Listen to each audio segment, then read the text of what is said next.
నేడు సంఘాన్ని ప్రేమించి మరి ఏప్రిల్ మాసంలో ప్రభు బలను సమీపించడానికి గాను 4 దినముల ఉపవాస ప్రతిష్ట ప్రార్థనా కోడికలను అనుగ్రహింపచేసినారు.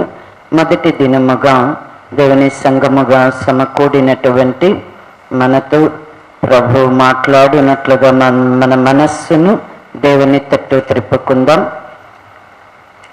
కీర్తనల గ్రంథము 90వ కీర్తన. కీర్తనల గ్రంథము 90వ కీర్తన 8వ వచన భాగమును చదువుకుందాం. మా దోషములను నీవు నీ ఎదుట ఉంచుకొని ఉన్నావు, నీ ముఖ కాంతిలో మా రహస్య పాపములు కనబడుచున్నవి. ప్రార్థన చేసుకుందాం.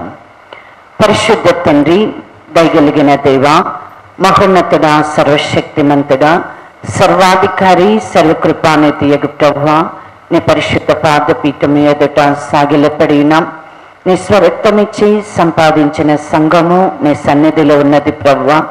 నీ వలన అనుగ్రహింపబడు గొప్ప రక్షణ కొరకై కనిపెట్టుకొనొచ్చు విశ్వాసము చేత నీ సన్నిధిలో సమకూడి వచ్చిన నీ ప్రజలమైన మమ్మలను నీ వాక్యము చేత దర్శించండి. మాలో ఉన్న ప్రతి బలహీనతను, మాలో ఉన్న ప్రతి లోపము సరిచేయబడినట్లుగా, మా ప్రతి పాప దోషములకు అపరాధములకు క్షమాపణ కలుగునట్లుగా నీ వాక్యము చేత మేము పరిశుద్ధపరచబడి నీతి కలిగినటువంటి జనముగా నీవు వాగ్దానము చేసిన రాజ్యానికి మేము వారసుల మగునట్లుగా విశ్వాసము చేత నీ వాక్యాన్ని వినడానికి నా ప్రభువా మా హృదయాలను మా చెవులను మీరు తెరవచేసి సమస్త మహిమ ఘనత ప్రభావములను నీవే పొందుకొనమని నజరుడగు యేసుక్రీస్తు నామములో అడిగి ప్రార్థించి పొంది నాము తండ్రి, ఆమేన్. దేవుని నామమునకు స్తోత్రములు. ప్రభువైన యేసుక్రీస్తు నామములో చేరుకుడి వచ్చిన సంఘానికి అంతటికి వందనాలు తెలియజేస్తున్నాం.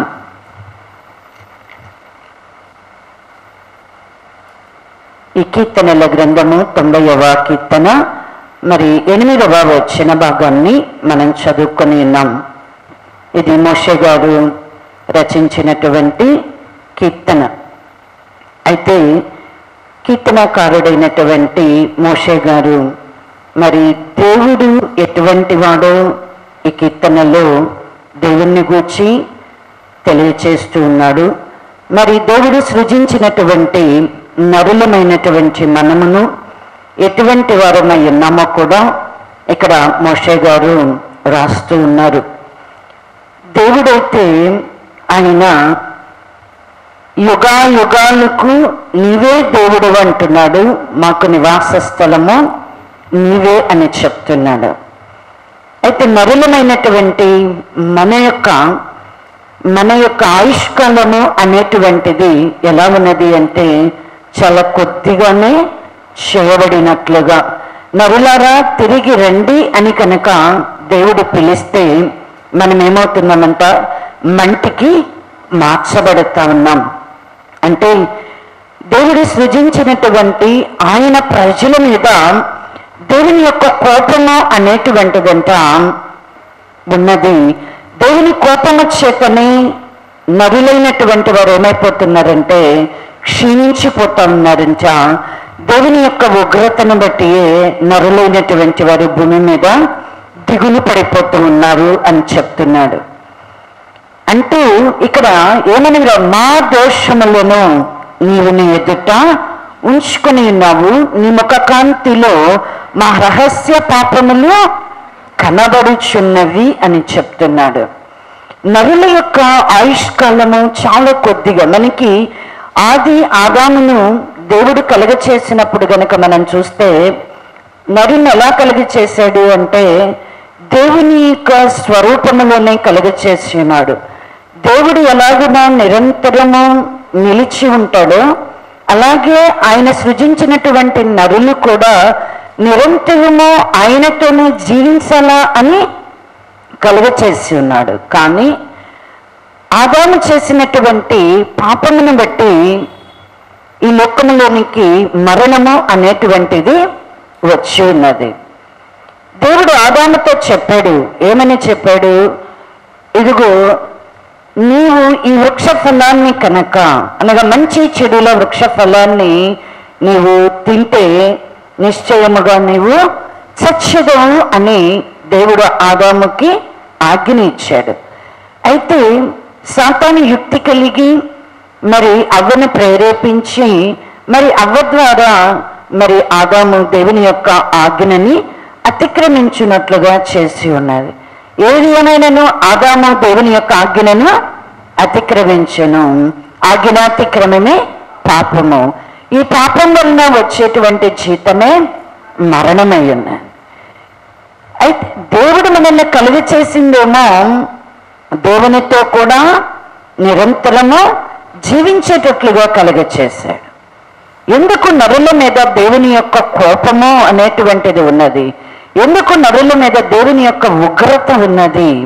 దానిని మనం ఎందుకు భరించవలసి వస్తా ఉన్నది అని అంటే, మనము చేసినటువంటి పాపమే, మనము చేసినటువంటి దోషమే ఏం చేస్తా ఉన్నది అంటే మనల్ని క్షీణింప చేస్తా ఉన్నది. దేవుని యొక్క ఉగ్రతని మనము భరించవలసి వస్తా ఉన్నది. దేవుని యొక్క ఉగ్రతను బట్టి మనకి భూమి మీద జనులైనటువంటి వారు ఏమవుతా ఉన్నారు? దిగులు పడతారు. ఆదాము గారు మరి నిశ్చయముగా నీవు చచ్చెదవు అని దేవుని చేత పలకబడినప్పటికీ ఆదాము గారు ఎన్ని సంవత్సరాలు బ్రతికారు?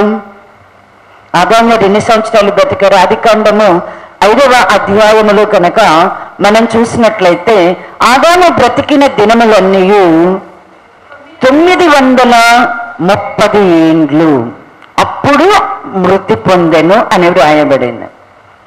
అంటే ఆదాము గారు 930 ఏండ్లు ఆయన బ్రతికాడు. కానీ చూడండి, ఆయుష్కాలం మోషే గారు వచ్చేటప్పటికీ మోషే గారు ఏం చెప్తూ ఉన్నారు అని అంటే, మా ఆయుష్కాలము 70 సంవత్సరాలు, అధిక బలమున్న ఎడల 80 సంవత్సరములగును అంటున్నాడు. అంటే 930 సంవత్సరాల నుంచి ఇంకా మనకి మెతూషెలా చూస్తే ఎన్ని సంవత్సరాలు బతికాడు అమ్మా? 960 సంవత్సరాలు బ్రతికినట్లుగా. అంటే హైయెస్ట్ బ్రతికిలు ఎవరు? మెతూషెలా బ్రతికే. ఇప్పుడు 960 సంవత్సరాల నుంచి ఇప్పుడు ఎన్ని సంవత్సరాలకు వచ్చాం? మోషే గారు చెప్తున్నారు, మా ఆయుష్కాలము 70 సంవత్సరాలు, అధిక బలం ఉంటే 80 సంవత్సరాలు. ఎందుకు ఇక్కడ మోషే గారు చెప్తున్నారు అని అంటే కనుక ఆయన అంటున్నాడు, నీ కోపం వల్ల మేము క్షీణించుచున్నాము, నీ ఉగ్రతను బట్టి దిగులు పడుతున్నాము అని అంటే, నరుని యొక్క పాపము అనేటువంటిది, నరుని యొక్క దోషములు అనేటువంటివి మనల్ని ఏం చేస్తూ ఉన్నాయి అని అంటే కనుక క్షీణింప చేస్తూ ఉన్నాయి. దేవుని యొక్క కోపము, దేవుని యొక్క ఉగ్రత అనేటువంటిది మన మీద ఉంటూ ఉన్నది. దానిని మనం భరించటాన్ని బట్టి మనకి దిగులు, చింత, వీటన్నిటినీ కూడా ఈ లోకంలో మనము కలిగి ఉన్నాం. అయితే ఇక్కడ మోషే గారు ప్రత్యేకంగా ఏం మా దోషములను నీవు నీ ఎదుట ఉంచుకొని ఉన్నావు అంటున్నాడు. నీ ముఖ కాంతిలో నా రహస్య పాపములు కనబడుచున్నవి. మన పాపాలు ఎక్కడున్నాయంట? మన యొక్క దోషాలు ఎక్కడున్నాయంట? ఆయన ఎదుట ఉంచబడి ఉన్నాయంట. ఆయన ఎదుట ఉంచబడినటువంటి నరుని యొక్క దోషములు అనేవి ఎలా బయలుపరచబడతా ఉన్నాయి అని అంటే ఆయన ముఖ కాంతిలో మన రహస్య పాపములు అనేటువంటివి కనబడతా ఉన్నాయంట. ఖచ్చితంగా మనము ఏ దోషము చేసినా, ఏ అపరాధం చేసినా, ఏ ఆజ్ఞను మనము అతిక్రమించినా, ఖచ్చితంగా మనం ఏ విధమైన ఆజ్ఞను మనం అతిక్రమించామో, ఏ దోషం మనం చేశామో దేవుని కన్నులకు మరుగై ఉన్నటువంటిది లేదండి. మన దోషాలన్నీ కూడా ఎక్కడ కనబడుతున్నాయి, ఎక్కడ ఉంచబడి ఉన్నాయంట? దేవుని ఎదుట ఉంచబడి ఉన్నాయి. దేవుని ఎదుట ఉంచబడి ఉన్నాయి. దేవుని ఎదుట ఉంచబడినటువంటి మన దోషాలు ఆయన ముఖ కాంతిలో మనకి కనబడుతూ ఉన్నవి అని మోషే గారు చెప్తా ఉన్నారు. అంటే మనం ఏ అపరాధం చేసినా, ఏ దోషం చేసినా మనం ఎంత మాత్రం దేవుని యొక్క కనుదృష్టిలో నుండి మనం తప్పించుకోలేం. ఖచ్చితంగా దీనిని మనము గ్రహించాలా. దేవుని గురించిన జ్ఞానము అనేటువంటిది మనకి ఈ విషయంలో చాలా అవసరమై ఉన్నది.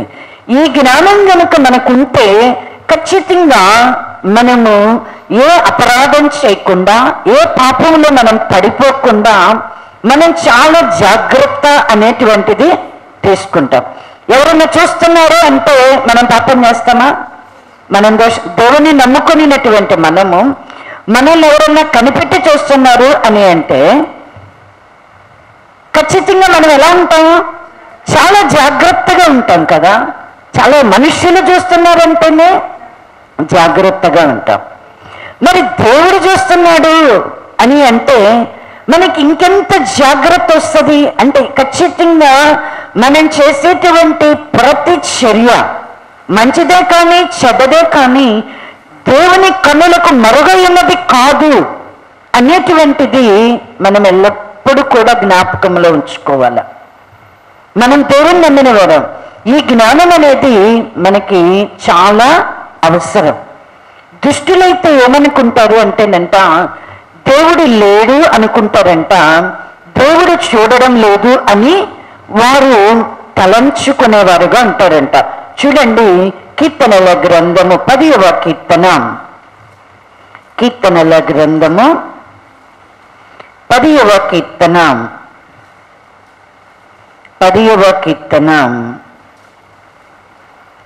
4వ వచన భాగమును చదువుకుందాం. దుష్టులు పొగరికి యెహోవా విచారణ చేయడనుకొందురు. దేవుడు లేడని వారెల్లప్పుడూ యోచించుదురు. కాబట్టి దుష్టులైతే, ఇంకా మనకి 11వ వచన భాగంలో చూడండి, 15వ వచన భాగము. దుష్టులు ఇది 10వ కీర్తన 11వ వచన భాగము 13వ వచన భాగము చదవండి. దేవుడు మరచిపోయిను, ఆయన విముఖుడై ఎప్పుడునూ చూడకుండును అని వారు తమ హృదయములలో అనుకొందురు. 13వ వచనం. దుష్టులు దేవుని తృణీకరించుట ఎలా? నీవు విచారణ చేయవని వారు తమ హృదయములలో అనుకొనుట ఎలా? దుష్టులు ఏమనుకుంటారంట? దుష్టులు తమ యొక్క హృదయములలో వారు ఏమనుకుంటారు అని అంటే కనుక, దేవుడు లేడు అని చెప్పి వారు ఎల్లప్పుడూ కూడా యోచన చేసేటువంటి వారుగా ఉంటారంట. అంతేకాదు, ఇంకా ఏమనుకో, ఒకవేళ దేవుడు ఉన్నాడని వాళ్ళు తలంచినా కూడా దేవుడు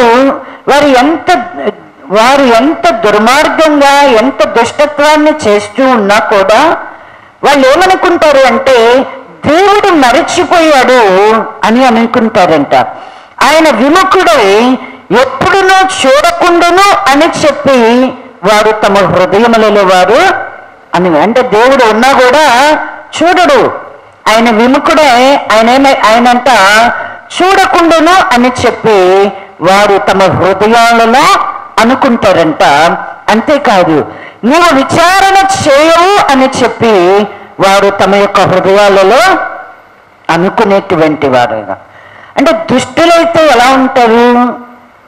దేవుడు చూడడు అని, దేవుడు మరచిపోయాడని అనుకుంటారు, దేవుడు లేడు అని చెప్పి వారు అనుకుంటారు. కానీ మనము దేవుడు ఉన్నాడు అని చెప్పి మనం నమ్ముతున్నాం.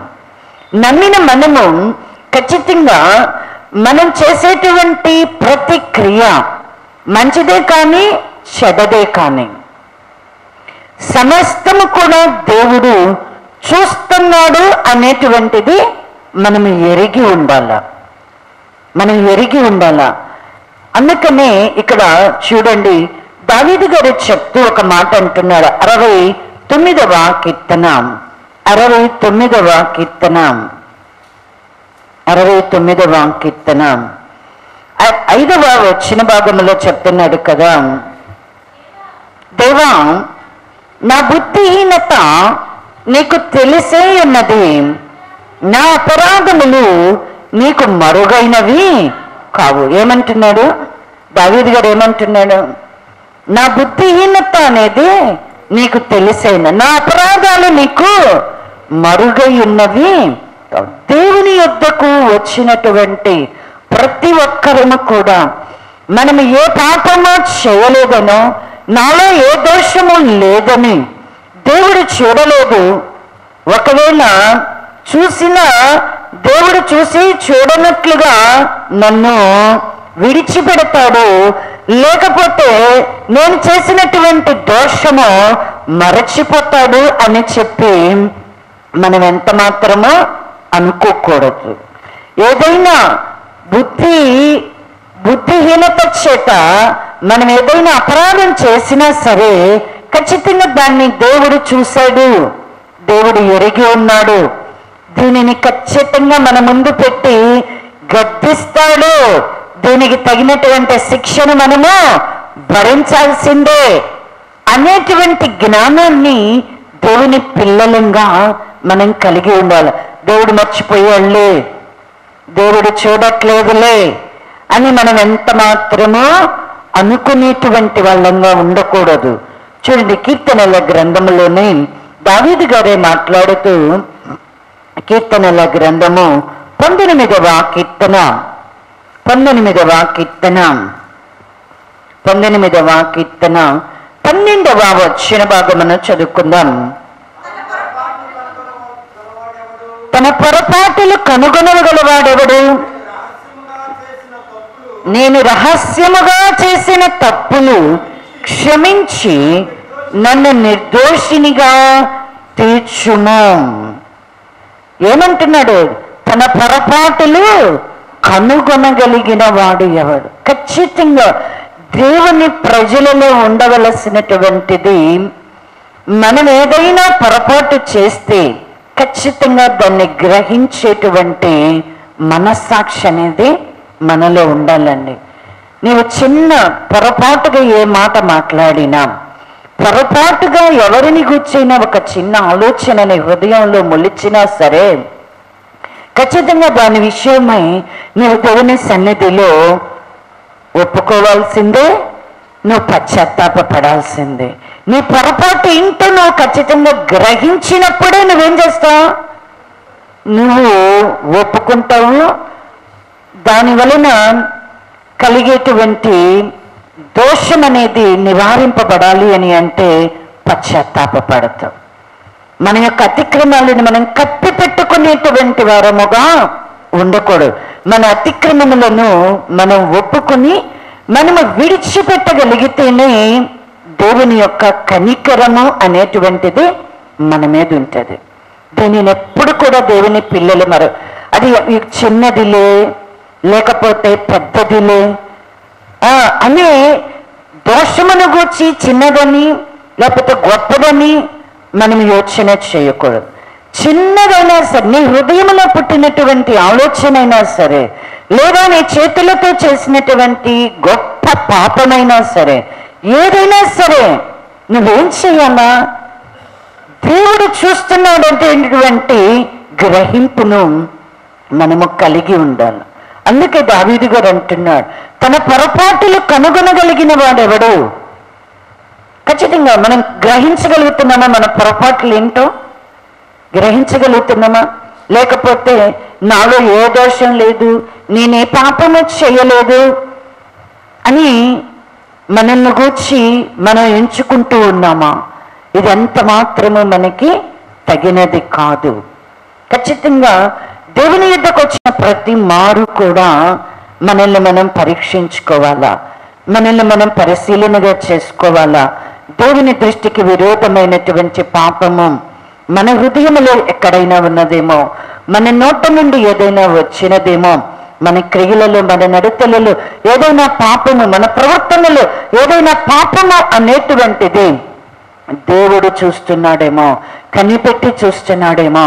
కాబట్టి నేను ఖచ్చితంగా మనం ప్రతి ఒక్కళ్ళం కూడా దేవుని దగ్గరికి వచ్చేటప్పుడు దేవుని నామమును బట్టి ప్రార్థన చేసే ప్రతి మారు కూడా మనల్ని మనం ఏం చేయాలా?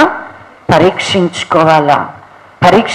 అలా పరీక్షించుకునేటువంటి మనస్సాక్షి ఎవరికైతే ఉంటుందో వారు తమ యొక్క పొరపాటులు అనేటువంటిది గ్రహించగలుగుతారు. ఒకవేళ నీవు తొందరపడి ఏదైనా దురభిప్రాయం నీ హృదయంలోనికి వచ్చినా, మరి దురాలోచన నీ హృదయంలోకి వచ్చినా, లేక తొందరపడి నువ్వు ఏదైనా మాట్లాడినా వెంటనే దాన్ని దిద్దుబాటు చేసుకోవాలా అంటే, దేవుని యొక్క కనికరం నీ మీదకి రావాలా అంటే ఖచ్చితంగా నీ పొరపాటు ఏంటో నువ్వు గ్రహించాలా. గ్రహించినప్పుడు నువ్వేం చేస్తావు? దావీదు గారు ఎలాగైతే ఏమంటున్నాడు, నా బుద్ధిహీనత నీకు తెలిసే ఉన్నది, నా అపరాధములు నీకు మరుగై ఉన్నవి కావు అంటున్నాడు. నీకు మరుగై ఉన్నవి కావు అంటాడు. దావీదు గారి గురించి మనం ఎంత గొప్పగా మనం ధ్యానం చేస్తూ ఉన్నాము. అనేక సందర్భాల్లో మనం ధ్యానం చేస్తున్నాం. దేవుడే ఆయన్ని గూర్చి మాట్లాడాడు. నా చిత్తానుసారమైన మనిషిని నేను కనుగొన్నానని మాట్లాడాడు. నా హృదయానుసారుడనే దావీదుని గూర్చి దేవుడు మాట్లాడారు. తండ్రి అని, నా దేవుడు అని ఆయన నాకు ప్రార్థన చేయను అని చెప్పి ఆయన గూర్చి చెప్పాడు. మరి ఇంతగా దేవుడు ఆయనను గూర్చి మాట్లాడుతూ ఉంటే దావీదు గారు ఏమంటే మనమైతే ఏమనుకుంటాం? అంతగా ఒక వ్యక్తిని కనుక దేవుడు హెచ్చిస్తే, మనలో ఎవరినైనా మనల్ని గూర్చి ఏదైనా ఒక ప్రవచనం అలా వస్తే, నాతన్ లాంటి ప్రవక్త వచ్చి దావీదు గారిని గూర్చి చెప్పినట్లుగా మనల్ని గూర్చి చెప్తే మనం ఎక్కడ కూర్చుంటాం? మనం ఎక్కడుంటాం? సభా పర్వతానికి మనం కూడా ఎక్కిపోతాం కదండి. ఉత్తర దిక్కునున్నటువంటి సభా పర్వతానికి మనం కూడా ఎక్కిపోతాం. దేవునితో మనం కూడా సమానునిగా ఎంచుకునేటువంటి వారంగా ఉంటాం. ప్రవక్త వచ్చి దావీదు గారి యొక్క కుటుంబాన్ని గురించి, ఆయన సంతతిని గురించి మాట్లాడుతుంటే దావీదు గారంట, అయ్యా ఇంతటి కృపకు నేను పాత్రుడనా అని చెప్పి, అల్పనైనటువంటి నా కుటుంబం ఏడలా నువ్వు ఇంత కృపను కనబరిచావని చెప్పి ఎంతగా తను తగ్గించుకొని ఆయన ప్రార్థన చేస్తూ ఉన్నాడు. అంటే నిజంగా మరి దేవుడు ఎవరినైనా సరే హెచ్చించే కొలది ఏం చేయాలా? తగ్గించుకునేటువంటి వాళ్ళంగా ఉండాలి. తగ్గించుకునే మనసు అనేది మనలోనికి రావాలా. ఎవరిలోనైతే దేవుడు కోరుకునేటువంటి మనుషులు ఉంటారో, దేవుడు ఏర్పరచుకునేటువంటి వారు ఎప్పుడు కూడా దేవుని కొరకు గురిపెట్టుకుంటారు అంటే దేవునికి సమీపముగా వెళ్ళాలి అని కోరుకుంటారు. మనం పాపముల చేత దేవుని సమీపంగా మనం వెళ్ళగలుగుతామా? వెళ్ళలేదు. ఖచ్చితంగా దేవుని సమీపంగా వెళ్ళాలి అంటే మన పాపముల నుంచి మనం విమోచింపబడేటట్లుగా, మన అపరాధాలన్నిటికీ పరిహారము కలిగేటట్లుగా మన ప్రతి పాపాన్ని, ప్రతి దోషాన్ని దేవుని సన్నిధిలో ఒప్పుకుంటూ దేవుని వలన కలిగే పరిశుద్ధతను పొందుకుంటూ మనం ఏం చేస్తాం? దేవునికి సమీపముగా మనము వెళ్ళిపోతూ ఉంటాం. కాబట్టి ఇక్కడ అంటున్నాడు చూడండి, తన పొరపాటులు కనుగొనగలవాడెవడు? నేను రహస్యముగా చేసిన తప్పులు క్షమించి నన్ను నిర్దోషినిగా తీర్చును. నేను రహస్యంగా తప్పులు, ఏ తప్పుల గురించి మాట్లాడుతున్నాడు? అసలు మనం ఎప్పుడైనా ఈ రహస్యాన్ని గురించి మాట్లాడతామా? అస్సలు మాట్లాడాం. అసలు బయటికి మాట్లాడిన దాని గురించే. ఇప్పుడు ఏదైనా ఒక మాట మాట్లాడితేనో, లేక తెలియక ఏదైనా ఒక క్రియ తప్పుదని చేసి నువ్వు ఇలా ఎందుకు చేసావని అంటేనే ఆదాము అవ్వల్లాగా మనం కూడా ఏం చెప్తాం? 1,00,000 రీజన్స్ చెప్తాం. ఆదామంతా దేవుని యొక్క ఆజ్ఞను అతిక్రమించాడు. దేవుని యొక్క ఆజ్ఞను అతిక్రమించినప్పుడు మరి ఆయన దిగంబరిగా తను తాను చూసుకున్నాడు. ఆయన అంజూరపు ఆకులను కచ్చరములను మరి ఆయన దిశమలకు కప్పుకొని ఆయన ఏం చేస్తున్నాడు, చెట్టు చాటున దాకా దేవుడు పిలుస్తూ ఉన్నాడు. ఆదామా ఆదామా అని పిలుస్తుంటే ఆయన చెట్టు చాటున దాగుకొనినటువంటి వాడుగా ఉన్నాడు. నీ దిగంబరత్వాన్ని నీకు తెలిపిన వాడు ఎవడు అని ఆదామును దేవుడు మాట్లాడుతూ ఉంటే ఆదాము ఏం చెబుతున్నాడు, ఇదిగో నువ్వు నాకు ఇచ్చినటువంటి స్త్రీ ఉంది. స్త్రీని అడిగితే స్త్రీ ఏమంటుంది, అవేమంటుంది, సర్పం అంటుంది.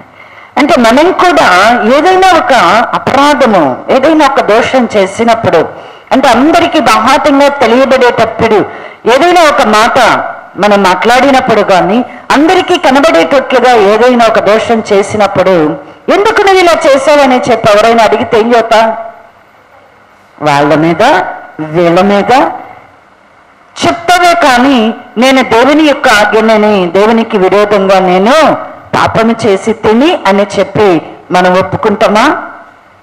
ఆదాముని గురించి దేవుని యొక్క వాక్యం ఏం చెప్తుంది, ఆదామంట పాపమును ఒప్పుకొనక ఆయన తన రొమ్ములోనంట ఆయన తన రొమ్ములో పాపాన్ని ఏం చేశాడంట, దాచుకున్నాడంట. అటువంటి స్థితి అనేటువంటిది మన దేవుని పిల్లలకు అనేది ఎంత మాత్రమో తగినటువంటిది కాదు. అందుకని ఇక్కడ దావీదు గారు అంటున్నాడు చూడండి, నేను రహస్యముగా చేసిన తప్పులు క్షమించి నన్ను నిర్దోషినిగా తీర్చు. ఏంటంట ఆయన పాపముల యొక్క పశ్చాత్తాపము అనేటువంటిది మనం అనేక సార్లు ధ్యానం చేసి ఆయన తన యొక్క బాల్యకాలంలో చేసిన పాపాలు కానీ తన యవ్వన కాలంలో తను చేసిన పాపాలను గూర్చి కానీ దేవుని సన్నిధిలో ఆయన ఒప్పుకుంటా ఉన్నాడు. అంతేకాదు తన తల్లి పాపములోనే తనను గర్భము ధరించి పాపములోనే ఆయనను కనినది అని చెప్పి కూడా దావీదు గారు తన యొక్క పుట్టుకను గూర్చి తన బాల్యకాలంలో తను చేసినటువంటి పాపాన్ని గూర్చి దోషాలను గూర్చి యవ్వన కాలంలో ఆయన చేసినటువంటి దోషాలను గూర్చి అపరాధాలను గూర్చి ఆయన ఒప్పుకొనిచ్చినటువంటి ఒప్పుకోలు మనకి కనబడుతూ ఉన్నది. అదేదో మనము మనుషులకు కనబడాలనేటువంటిది కాదు, మనుషులకి కనబడేటువంటి పాపమును గూర్చియే కాదు, ఆయన ఎలాంటి పాపాలను గురించి కూడా అడుగుతున్నాడు దేవుని సన్నిధిలో అంటే రహస్యంగా చేసినటువంటి తప్పులను కూడా నన్ను క్షమించమంటున్నాడు. అంటే దావీదు గారు ఏం తెలుసుకున్నాడు అంటే దేవుని యొక్క కనుదృష్టి నా మీద ఉన్నది, నేను పాపము చేసి తప్పించుకోజాలను, నేను అపరాధం చేసి దేవుని యొద్ద నుంచి నేను తప్పించుకోలేను అనేటువంటిది ఆయన బాగా ఎరిగినటువంటి వాడాయన. మీరు ఎవరికీ తెలియదు అనుకుంటున్నా సరే దేవుడికి మాత్రం ఖచ్చితంగా తెలుసు. ఖచ్చితంగా నీ హృదయంలో ఉన్నటువంటి నీ రొమ్మును నీవు దాచుకునేటువంటి పాపం ఏదో, నీ నిలబడి చేస్తున్నటువంటి పాపం ఏదో ఖచ్చితంగా దేవుడు ఎరిగి ఉంటాడండి, చూసి ఉంటాడు.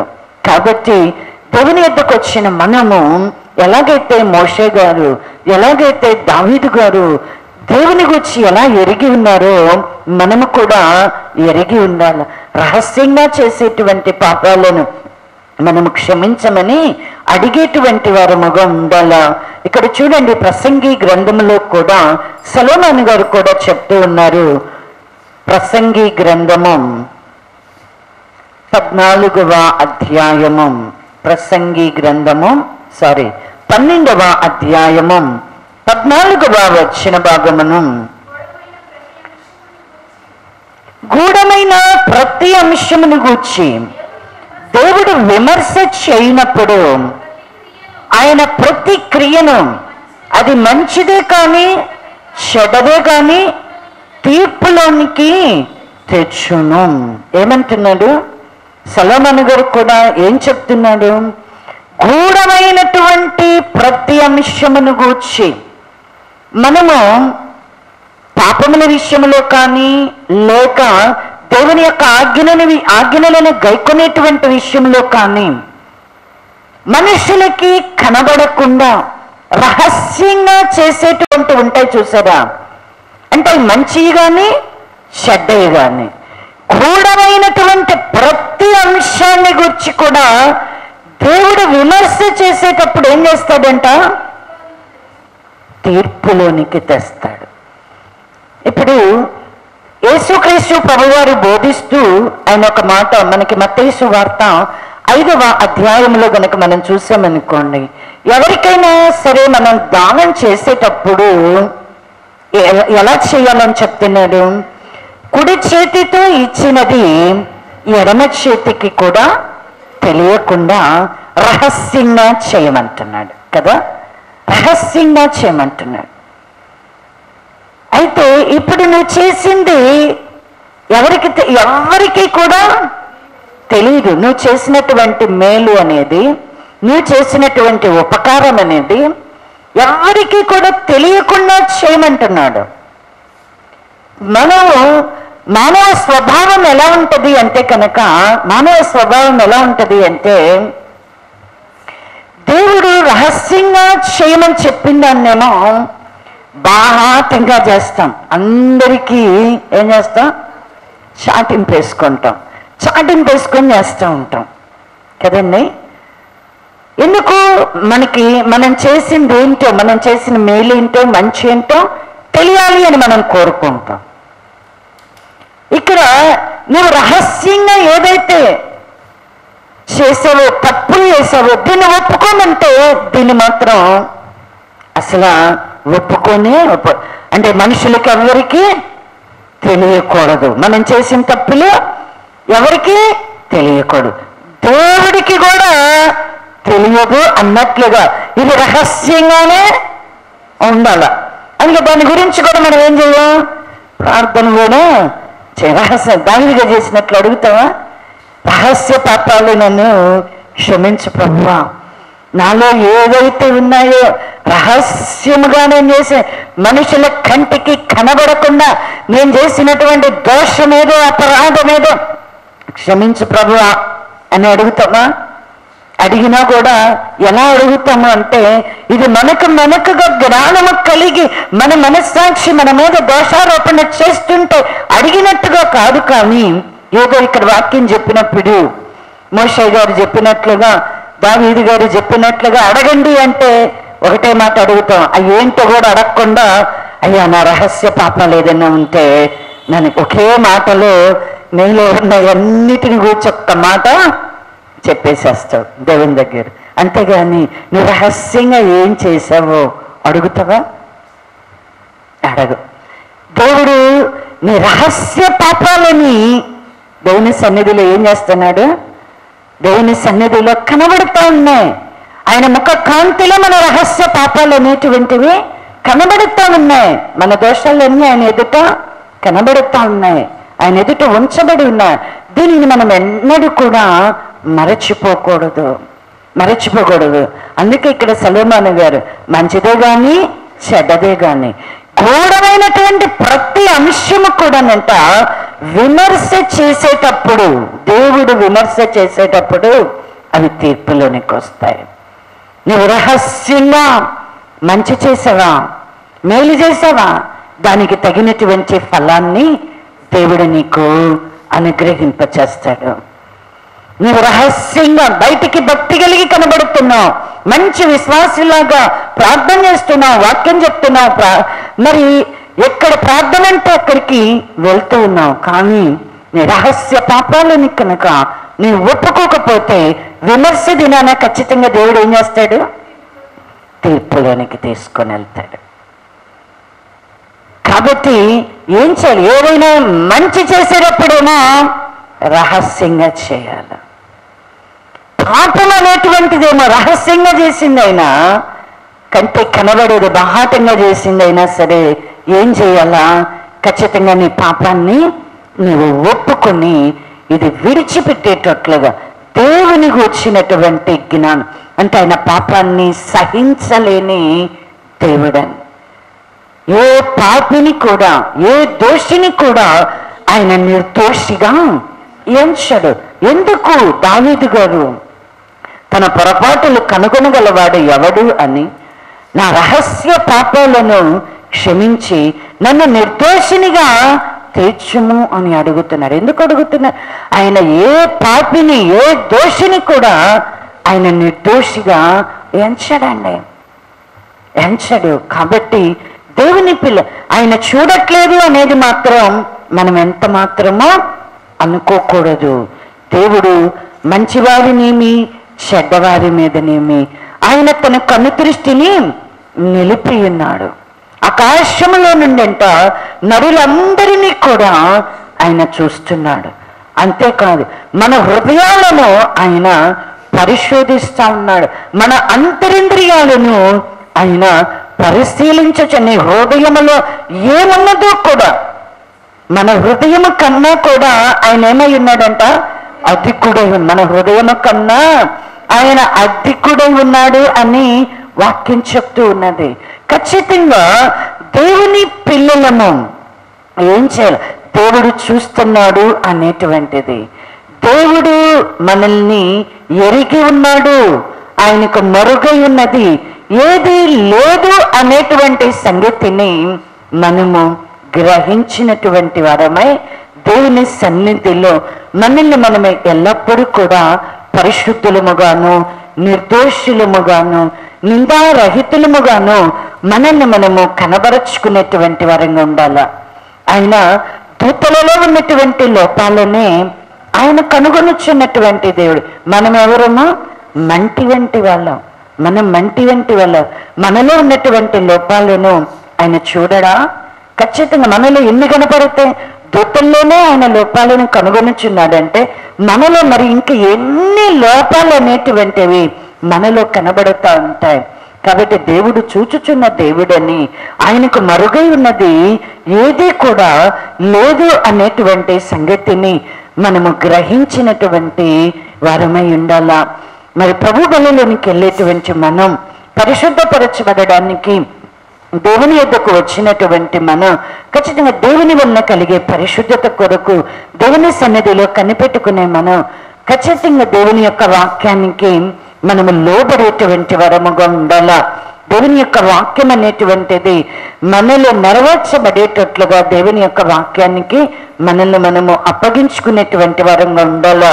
చూడండి, ఆయన ముఖకాంతిలో మన రహస్య పాపములు అనేటువంటివి కనబడుతూ ఉన్నాయంట. రహస్య ఏంటి? రహస్య పాపాలు అంటే ఎలా ఉంటాయి?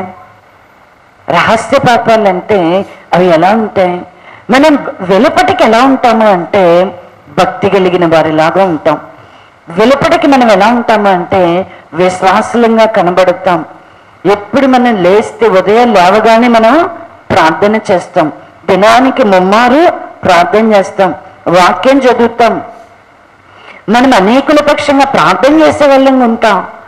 కానీ మనలో ఏ విధమైనటువంటి పాపము అనేటువంటిది లేకుండా ఉండేటట్లుగా చూసుకోవాలా.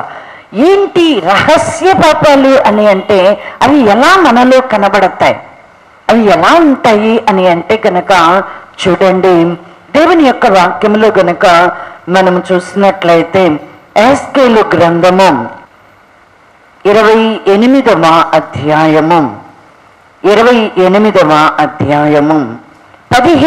వచ్చిన భాగమును చదువుకుందాం. నీవు నియమింపబడిన దినము మొదలుకొని పాపము నీయందు కనబడు వరకు ప్రవర్తన విషయములో నీవు యథార్థవంతుడుగా ఉంటివి. అయితే నీకు కలిగిన విస్తారమైన వర్తకము చేత లోపల నీవు అన్యాయము పెంచుకొని పాపము చేయుచు వచ్చితివి గనుక దేవుని పర్వతము మీద నీ ఉండకుండా నేను నిన్ను అపవిత్రపరచితిని.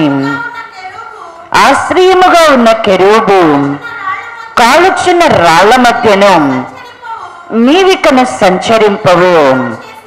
నిన్ను నాశనము చేసి తిని నీ సౌందర్యము చూచుకొని నీవు గర్వించిన వాడవై నీ తేజస్సు చూచుకొని నీ జ్ఞానమును చెరుపుకొంటివి.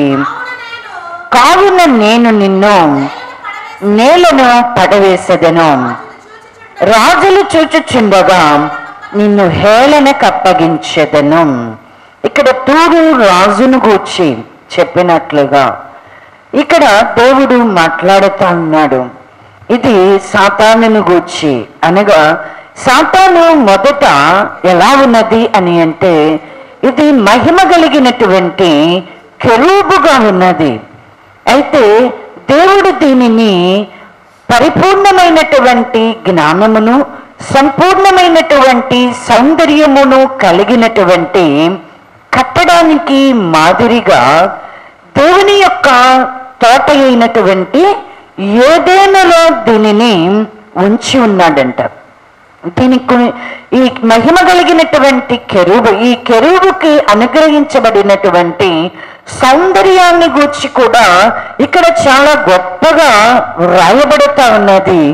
దాని యొక్క అలంకారం మాణిక్యము, గోమేధికము, సూర్యకాంతమని, రక్తవర్ణపు రాయి, సులేమాను రాయి, మరకతము, నీలము, పద్మరాగము, మాణిక్యము అను అమూల్య రత్నములతోనూ బంగారముతోనూ నీవు అలంకరింపబడిన. ఇంత గొప్పగా దీనిని అలంకరింపచేసి మరి పరిపూర్ణమైన జ్ఞానము సంపూర్ణమైనటువంటి సౌందర్యమును గల కట్టడానికి మాదిరిగా ఉంది. అంతేకాదు దేవుని తోటయగు ఏదెనులో ఉన్నది. అయితే నియమింపబడినటువంటి దినము మొదలుకొని కూడా పాపము అనేటువంటిది ఈ కెరూబులో బయలుపరచబడేటంత వరకు కూడా ఎలా కనబడుతూ ఉంది అంటే యథార్థముగా, యథార్థవంతుడవుగా ఉంటివి. పాపము బయటకు పడేటంత వరకు కూడా ఇది ఎలా ఉందంట, యథార్థవంతుడుగానే. అంటే మనము మనలో ఉన్నటువంటి రహస్య పాపము అనే లోపల మనము ఉంచుకునేటువంటి పాపము, మొదట పాపము అనేది ఎక్కడ ప్రారంభమవుతుంది? పాపానికి కేంద్ర బిందువు ఏంటి అంటే హృదయం. హృదయం ఎక్కడ ప్రారంభమవుతుంది? హృదయములోనే ప్రారంభమవుతుంది. ఇది హృదయములోనున్నది బయటకు వచ్చేటంత దాకా, అంటే అది నోటి మాట చేతనే కానీ క్రియ చేతనే కానీ బయటపడేటంత వరకు కూడా ఇది ఎక్కడ ఉంటుంది? హృదయములో ఉంటుంది. ఇది ఎలా ఉంటుంది? రహస్యంగా ఉంటుంది. బయటికి మాత్రం ఎలా ఉంటుంది? బయటికి మాత్రం ఎలా కనబడతారు అని అంటే యథార్థవంతులముగా మనము కనబడుతూ ఉంటాం. కానీ లోపట మాత్రమేమి ఉంటుంది? లోపట నీవు అన్యాయము పెంచుకొని పాపము చేయుచు వచ్చితివి. చూడండి, లోపట లోపల అన్యాయాన్ని పెంచుకొని పాపము చేస్తూ ఉంటాం. అంటే అంతరంగం అంతా కూడా దేనితో నిండి ఉంటుంది అంటే పాపముతో నిండి ఉంటుంది. కానీ దేవుని యొక్క ఏర్పాటును బట్టి ఎలా మన వెలుపటికి ఎలా కనబడతాము అని అంటే కనుక యథార్థవంతులము అన్నట్లుగా మనం కనబడతా ఉంటాం. ఇదేనండి, ఇది ఎవరిని గూర్చి వ్రాయబడతా ఉన్నది అంటే ఇది సాతానుని గూర్చి వ్రాయబడి. దీని పాపము అనేది బయటకు వచ్చేటంత వరకు లోపల ఏం చేస్తా ఉన్నది అంటే అన్యాయాన్ని పెంచుకుంటూ విస్తారముగా వర్తకం చేస్తా పాపం చేస్తా ఉన్నది. కానీ బయటికి మాత్రం యథార్థంగా కనబడతా ఉన్నది. అంటే రహస్య పాపములు అంటే ఎక్కడ చేస్తాం పాపం అనేది? లోపల. ఇది బయటపడేదాకా మనం ఎలాగుంటామంటే యథార్థవంతులంగా కనబడ. కానీ ఖచ్చితంగా మనం రహస్యంగా చేసినది బాహాటంగా దేవుడు బయలుపరిచేటువంటి దినం అనేది ఒకటి నియమించి ఉంటాడు. అప్పటి దాకా ఇది ఎలా ఉంటది అంటే మన లోపట రహస్యంగా ఉంటది, రహస్యంగా ఉంటది. ఇవి ఎవరి ఎదుట కనబడతా ఉంటారంట? మన రహస్య పాపాలు మనుష్యుల ఎదుట కనబడవు, కానీ ఎక్కడ ఉంటాయి? మన యొక్క దోషములు అనేవి దేవుని ఎదుట ఉంచబడి ఉన్నాయి. మన హృదయంలో ఉన్న ఆ లోపల మనం చేసినటువంటి అన్యాయము, పాపము ఏదైతే ఉన్నదో అది మాత్రం దేవుని ఎదుట ఉంచబడి ఉన్నది. ఆయన ముఖ కాంతిలో మాత్రం ఏం కనబడతాయి? మన రహస్య పాపాలు అనేవి కనబడతాయి. కానీ మనుషుల ఎదుట మాత్రం మనం ఎలా ఉంటాం? మనుషుల ఎదుట మాత్రం మనం ఎలా కనపడతాం? చాలా యథార్థవంతులముగా కనబడతా ఉంటాం. జ్ఞానము ఇక్కడ దానికి ఇచ్చినటువంటి ఈ కెరూబుకి దేవుడు ఇచ్చినటువంటి ఏర్పాటును బట్టి అది ఎలాంటిది అంటే పరిపూర్ణమైన జ్ఞానం కలిగినటువంటిది, సంపూర్ణ సౌందర్యము కలిగినటువంటి. ఎక్కడుంది ఇది? ఎక్కడో లేదు. ఏదేను వనంలో, దేవుని తోట అయినటువంటి ఏదేను వనంలోనే ఉంది. దేవుని యొక్క సభా పర్వతం మీద ఎక్కడున్నదంట? ఇక్కడ దేవుని పర్వతము మీదనే ఇది ఉన్నది. కానీ ఎప్పుడైతే దేవుడు ఇది లోపల అన్యాయమును ఎలా పెంచుకున్నది అని అంటే, లోపల పాపము ఎలా చేసింది అని అంటే ఇక్కడ చెప్తున్నాడు కదా, 18వ వచన భాగంలో చెబుతున్నాడు కదమ్మా. 17వ వచనం చదవండి. నీ సౌందర్యము చూచుకొని నీవు గర్వించిన వాడవై నీ తేజస్సు చూచుకొని నీ జ్ఞానమును చెరుపుకుంటేవి.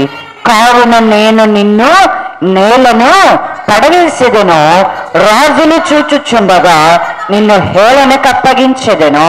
నీవు అన్యాయముగా బతుకము జరిగించి కలుగ చేసుకొనిన విస్తార దోషముల చేత నీవు నీ పరిశుద్ధ స్థలములను చెరుపుకుంటివి గనుక. చాలమ్మా, నీ సౌందర్యాన్ని చూచుకుని నువ్వేమయ్యావు? గర్వించినటువంటి వాడువు అంటున్నాడు దేవుడు. నీ తేజస్సు చూచుకుని నీ జ్ఞానాన్ని నువ్వు చెరుపుకున్నావు. దేవుడు ఏదైతే ఈ కెరూబునకు అనుగ్రహించాడో సౌందర్యము, తేజస్సు, దీన్ని చూసుకుని ఏం చేసిందంట? గర్వించిందంట. గర్వించి తనకి ఇవ్వబడే పరిపూర్ణమైనటువంటి జ్ఞానము, సౌందర్యము దీనికి ఇవ్వబడినాయి. కానీ దీన్ని ఏం చేసిందంట? చెరిపేసుకున్న, గర్వించి చెరిపివేసుకున్నదంట.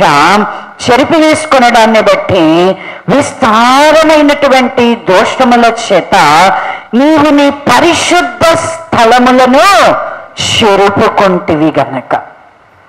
ఎప్పుడైతే దేవుడిచ్చినటువంటి జ్ఞానాన్ని బట్టి, సౌందర్యాన్ని బట్టి లోపల గర్వించిందో, ఎప్పుడైతే జ్ఞానాన్ని చెరిపివేసుకుందో ఇప్పుడు ఏమైందంట? విస్తారమైనటువంటి దోషముల చేత దేవుడు అనుగ్రహింపచేసినటువంటి పరిశుద్ధతను కూడా ఇది చెరిపివేసుకుంది. కాబట్టి రాజులందరూ చూచుచుండగా ఎక్కడ పడేస్తానంటున్నాడు? నేలను నిన్ను పడవేస్తా, నిన్ను నేను నశింపచేస్తానని. అంటే మన రహస్యంగా ఏదైతే లోపల చేస్తామో మనుషులందరూ ఎదుట బాహాటంగా దేవుడు మనల్ని హేళనకి అప్పగిస్తాడు. ఇది తోడు రాజును గూర్చి, సాతానును గూర్చి చెప్పబడుతూ ఉన్నది. కాబట్టి దేవుని ప్రజలమైనటువంటి మనం లోపల అనేటువంటిది మనం ఎంత మాత్రం అన్యాయము అనేది పెంచుకోకూడదు. లోపట మనము పాపము అనేటువంటిది చేసేటువంటి వారంగా ఉండకూడదు. దేవుడు మన ఎడల కలిగి ఉన్నటువంటి ఏర్పాటు ఎంత గొప్పదైనా సరే, ఎంత పరిపూర్ణమైన జ్ఞానముతోనైనా సరే, సౌందర్యముతోనైనా సరే, దేవుడు నిన్ను నింపినప్పటికీ, అలంకరించినప్పుడు నీకు దేవుడు అనుగ్రహింప చేసిన దానిని బట్టి నీవెంత మాత్రమో గర్వించకూడదు, అతిశయించకూడదు. లోపల నీవు వర్తకము చేసి విస్తారమైనటువంటి దోషముల చేత నీకు అనుగ్రహించబడిన పరిశుద్ధ స్థలాలను నీవు అపవిత్రపరచుకోకూడదు. ఖచ్చితంగా దీనిని మనము గ్రహించిన ఈ దేవుడు ఇచ్చిన దానిని బట్టి అతిశయించేటువంటి మనస్సు ఎవరిది అని అంటే కనుక సాతాను మనస్సు. నీకు కలిగింది ఏదైనా సరే, అందుకే దేవుడు ఇజ్రాయేలు ప్రజలతో చెప్తాడు, ఏమంటాడు అంటే కనుక జ్ఞానమును బట్టి అయినా సరే, ఐశ్వర్యాన్ని బట్టి అయినా సరే, శూరుడు తనకు కలిగినటువంటి శూరత్వాన్ని బట్టి అయినా సరే అతిశయింపకూడదు. ఎందుకంటే ఇజ్రాయేలు ప్రజలు కూడానంట వారిని వర్ధిల్ల చేసిన కొలది దేవుడు వారికి అనుగ్రహింప చేసినటువంటి ఐశ్వర్యాన్ని బట్టి అంట, వారికి అనుగ్రహింప చేసిన ధన ఘనతలను బట్టి వారు ఏం చేశారంట, అతిశయించినటువంటి వారుగా ఉన్నారంట, అతిశయించారంటండి. అతిశయించడాన్ని బట్టి వారిని దేవుడు ఏం చేశాడు అంటే శత్రువుకి వారిని అప్పగించి జనులందరి మధ్య ఒకప్పుడు ఎంత ఘనతను పొందారో, ఒకప్పుడు ఎంతగా దేవుని యందు ఆనందించి సంతోషించారో, ఇప్పుడు శత్రువుకు వారిని అప్పగించడాన్ని బట్టి అంత హేళన చేయబడ్డారు, అంతగా తృణీకరించబడ్డారు, దూషింపబడ్డారు. ఎన్నిక లేని వారిగా సర్వజనుల ఎదుట కూడా వారు అల్పులుగా చేయబడ్డారు. గొప్పవారిగా ఎంచిన దేవుడు ఎలా చేయబడ్డారు అంటే అల్పులుగా, తృణీకరింపబడినటువంటి. కాబట్టి ఎంత మన లోపట అనేటువంటిది ఆ పాపమును మనము చేసేటువంటి వారముగా, లోపల మనం పాపాన్ని పెట్టుకునేటువంటి వారంగా, దానిని విస్తారమైనటువంటి దోషముల మనకి దేవుడు అనుగ్రహింపచేసేటువంటి పరిశుద్ధతను మనము చెరిపి వేసుకునేటువంటి వారముగా ఉండకూడదు. ఇదే మరి కెరూబును గూర్చి మాట్లాడుతూ యెషయా గ్రంథము 14వ అధ్యాయ భాగములో కూడా చెప్తూ ఉన్నాడు. ఎంతగా ఇది అతిశయించింది అని అంటే కనుక యెషయా గ్రంథము 14వ అధ్యాయము, యెషయా గ్రంథము 14వ అధ్యాయము 13వ వచ్చిన భాగము నుండి చదువుకుందాం. నేను ఆకాశమునకెక్కిపోయేదను, దేవుని నక్షత్రములకు పైగా నా సింహాసనమును హెచ్చింతును, ఉత్తర దిక్కునున్న సభాపర్వతము మీద కూర్చుందును, మేఘ మండలము మీదకెక్కుదును, మహోన్నతునితో నన్ను సమానునిగా చేసుకుందును అని నీవు మనస్సులో అనుకుంటివి గదా. నీవు పాతాళమునకు, నరకములో ఒక మూలకు త్రోయబడితివే. ఏంటంట, ఎలా అతిశయించింది, ఎంత అతిశయించింది అంటే తనకు అనుగ్రహించినటువంటి జ్ఞానమును బట్టి, సౌందర్యమును బట్టి అతిశయించినటువంటి ఈ మహిమ కలిగినటువంటి కెరూబు ఎంతగా అంటే ఉత్తర దిక్కునున్న సభా పర్వతం మీద నేను కూర్చుంటాను, మేఘ మండముల మీదకి మహోన్నతునితో నన్ను సమానునిగా చేసుకుందును. మనస్సులో అనుకుందంట, లోపట అన్యాయం పెంచుకోవడం, లోపట వర్తకము చేయడము అని అంటే, లోపల పాపము చేసింది అని అంటే ఎలా, మనస్సులో ఏమనుకుందంట, మహోన్నతునితో సమానునిగా చేసుకుంది. సభా పర్వతానికి మీద కూర్చుంటానని మేఘ మండలం మీదకి ఎక్కుదు, నేను ఆకాశమునికి ఎక్కిపోతాను, దేవుని నక్షత్రములకు పైగా నా సింహాసనమును. ఎంతగా అతిశయి అంటే దేవుడు అనుగ్రహింప చేసినది ఎప్పుడైనా సరే మనకి దేవుడు ఏది అనుగ్రహింపచేసినా దేవుడు తన చిత్తాన్ని బట్టి ఆయనకు మహిమ కలిగేటట్లుగా ఆయన మనకు అనుగ్రహింపచేస్తాడు. మన ద్వారా దేవుని నామము ఘనత పొందేటట్లుగా దేవుడు మనకు అనుగ్రహింపచేస్తాడే కానీ దేవుని మహిమపరచాల్సినటువంటి మనము స్వకీయమైనటువంటి మహిమను మనము కోరుకునే వారిలాగా ఉండకూడదు.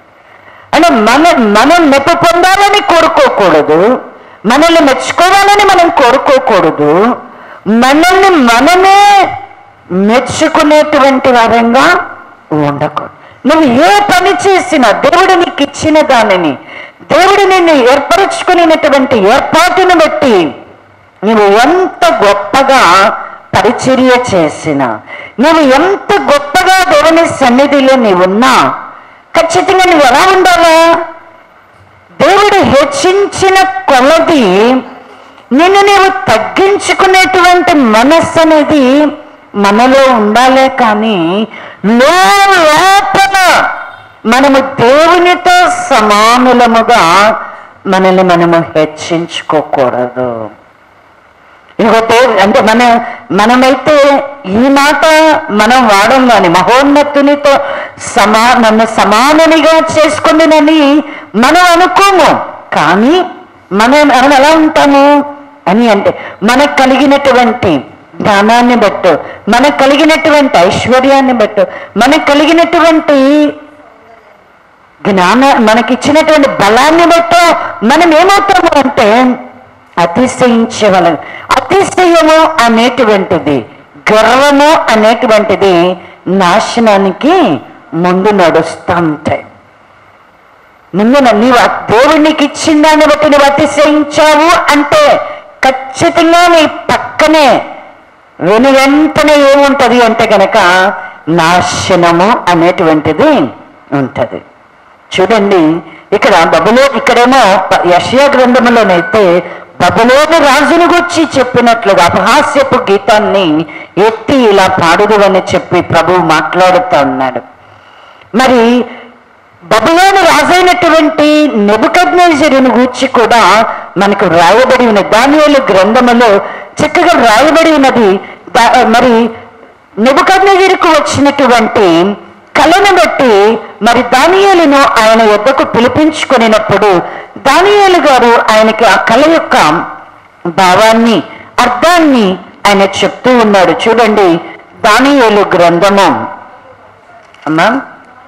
దానియేలు గ్రంథము 4వ అధ్యాయము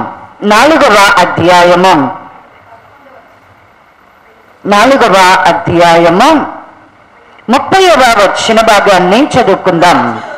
రాజు బబులోనును ఈ మహావిశాల పట్టణము నా బలాధికారమును నా ప్రభావ ఘనతను కనబరచుటకై నా రాజధాని నగరముగా నేను కట్టించినది కాదా అని తనలో తాను అనుకొనెను. రాజు నోట ఈ మాట ఉండగా ఆకాశము నుండి ఒక శబ్దము వచ్చెను. ఏదనగా రాజుగు నెబుకద్నెజరు, ఇదే నీకు ప్రకటన, నీ రాజ్యము నీ యొద్ద నుండి తొలగిపోయెను, తమ యొద్ద నుండి మనుష్యులు నిన్ను తరమెదరు, నీవు అడవి జంతువుల మధ్య నివాసము చేయుచు పశువుల వలె గడ్డి మేసెదవు. సర్వోన్నతుడగు దేవుడు మానవుల రాజ్యము పైన అధికారివై ఉండి తానెవనికి దానిని అనుగ్రహింప ఇచ్చయించునో వానికి అనుగ్రహించునని నీవు తెలుసుకుని వరకు 7 కాలములు నీకిలాగూ జరుగునని చెప్పెను. ఆ గడియలోనే అలాగున నెబుకద్నెజరునకు సంభవించెను. మానవులలో నుండి అతనిని తరిమిరి, అతడు పశువుల వలె గడ్డి మేసెను. ఆకాశపు మంచు అతని దేహమును తడపగా అతని తల వెంట్రుకలు పక్షిరాజు రెక్కల ఈకల వంటివియు, అతని గోళ్ళు పక్షుల గోళ్ల వంటివియు ఆయను. ఏమనుకున్నాడంట బబులోను రాజు కూడా? ఏమనుకుంటున్నాడు అంటే ఈ మహావిశాల పట్టణము నా బలాధికారమును నా ప్రభావ ఘనతను కనబరచుటకే నా రాజధాని నగరముగా నేను కట్టించి తిని కదా అని తనలో తాననుకునేను. ఇదంతా ఎక్కడ జరిగింది? తనలో తాను అనుకుంటూ ఉన్నాడు. నిజమే, బబులోను రాజుకి బబులోను పట్టణము అనేటువంటిది ఉన్నతమైనటువంటిదిగా, అది ప్రభావముతో కూడినటువంటి చాలా గొప్పదిగా మనకి కనబడుతూ ఉన్నది. ఇప్పుడు మనకి అమెరికా USA ఎలాగైతే అందరికీ కూడా టెంప్టింగ్గా ఉంటుందో, అంటే ధనవంతుల దేశముగాను, ఎలాగైతే మహానగరముగా అభివృద్ధి చెందినటువంటి దేశముగా ఎలా మనకి అందరికీ కూడా అక్కడికి వెళ్ళాలా అనేటువంటి ఒక తలంపును కలిగి ఉంటుందో, అంత గొప్పదైనటువంటిదిగా ఆ దినములలో మరి బబులోను పట్టణము, బబులోను రాజ్యము దేవుడు హెచ్చించాడు. అయితే ఈయన ఆలోచన చేస్తూ ఉన్నాడంట. ఏంటి? బబులోనును గూర్చి ఈయన ఆలోచన చేస్తూ ఉన్నప్పుడు ఈయనకు ఒక కల కూడా వచ్చింది. జరగబోయేటువంటి ఇప్పుడు ఏదైతే నెబుకద్నెజరుకు జరిగిందో దీనిని గూర్చి ముందుగానే ఆయన హెచ్చరించాడు. కళ ద్వారా ఆయనకి తెలియచేశాడు. ఆ కళ దాని యొక్క భావాన్ని కూడా దానియేలు గారు వెళ్ళి చక్కగా వివరించి చెప్పాడు.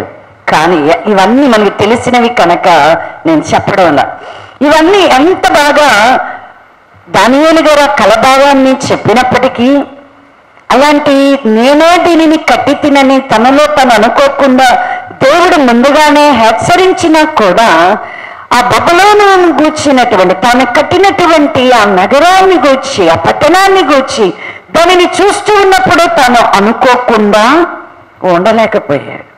దాని యొక్క బలాధికారం అంట, దాని యొక్క ప్రభావ ఘనతని కనబరచడానికే నా రాజధాని నగరముగా నేను కట్టించి తిని కదా అని తనలో తను అనుకుంటాను. చూడండి, మనకి ఇలా అనుకోకూడదని మనకి తెలుసు. బాగా మనకు కలిగిన దాన్ని బట్టి దేని అందు కూడా మనం అతిశయించకూడదు అనేది మనకు అందరికీ బాగా తెలుసు కదా. కానీ ఏదైనా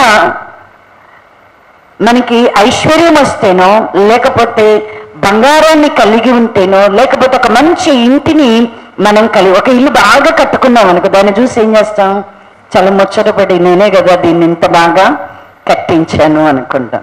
ఏదైనా ఒక వస్తువు కొనుక్కున్నాం అనుకోండి, ఏమనుకుంటాం?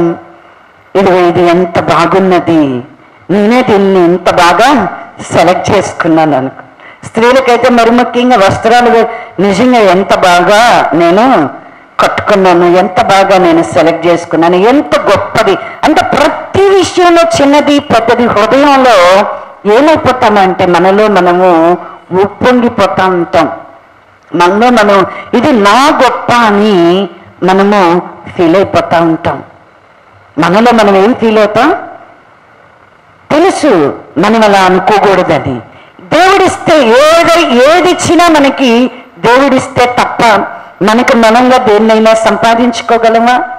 దేన్ని ఒక అధికారమైనా కానివ్వండి, లేకపోతే బలమైనా కానివ్వండి, ఐశ్వర్యమైనా కానివ్వండి, లేకపోతే కృపా వరాలే కానివ్వండి, నేను చేసే పరిచర్య కానివ్వండి, ఏదైనా ఏది మనము కలిగి ఉన్నది అది ఏదైనా దేవుని వలన కలిగిందో తప్ప మనకు మనంగా మనం సంపాదించుకుంది ఏదైనా ఉందా? మన జ్ఞానాన్ని బట్టి, మన శక్తిని బట్టి మనం దేనినైనా సంపాదించుకోగలమా?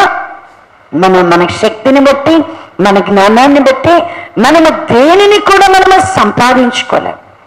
మనకు కలిగింది అంత కూడా కొద్దిగవని గొప్పవని అది ఎవరి వలన మనకు అనుగ్రహించబడింది అంటే దేవుని వలన మనకు అనుగ్రహించబడింది. బబులోను రాజుకు ముందుగానే చెప్తున్నాడు. ఇక్కడ చూడండి 17 వచ్చిన భాగంలో కనుక చూస్తే కనుక 4:17లో ఈ ఆజ్ఞ జాగరూకులకు దేవదూతల ప్రకటనను అనుసరించి జరుగును, నిర్ణయమైన పరిశుద్ధుల ప్రకటనను అనుసరించి సంభవించును. మహోన్నతుడగు దేవుడు మానవుల రాజ్యముపైన అధికారి ఉండి తానెవరికి అనుగ్రహింప ఇచ్చయించునో వారికి అనుగ్రహించుననియు, ఆయా రాజ్యము పైన అత్యల్ప మనుష్యులను ఆయన నియమించుచున్నాడనియు మనుష్యులందరూ తెలుసుకున్నట్లు ఈలాగు జరుగును. ఏంటంటే దేవుడు, మహోన్నతుడగు దేవుడే మానవుల రాజ్యము పైన ఏమై ఉన్నాడంట? అధికారి ఉన్నాడు. తాను ఎవరికి అనుగ్రహించనే ఉన్నాడో వారికి ఆయన అనుగ్రహించేటువంటి వాడు. అయితే అధికారము పొందినటువంటి వాడు ఎలాంటి వాడు?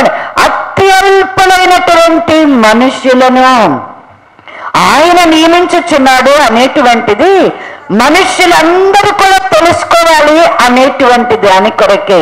ఎప్పుడైతే బాబు ఆయన ఎంతగానో ఘనతను పొందినటువంటి వాడుగా ఉన్నాడు నెబుకద్నెజరు,